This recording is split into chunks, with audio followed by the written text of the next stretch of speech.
My last fight was in Hong Kong against Kayal in the big Top King World Series tournament. A close fight, but unfortunately I lost the fight. But a big learning experience for me. So I'm really ready for a fight now. And this is a rematch. Expectations for the fight tomorrow. Sorry, just gonna wait. So what's your expectations for tomorrow's fight? My expectation is I get a strong opponent. I hope he will come out and make a war with me, because I would be better every time I get a strong opponent. So I hope he's ready to fight, so he can get better.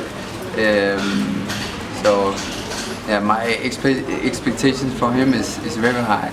I've seen some of his fights, and he's won almost every fight in KO. So I'm really looking forward to see what he's got for me. And now he get a second chance to fight me, so he has something to prove.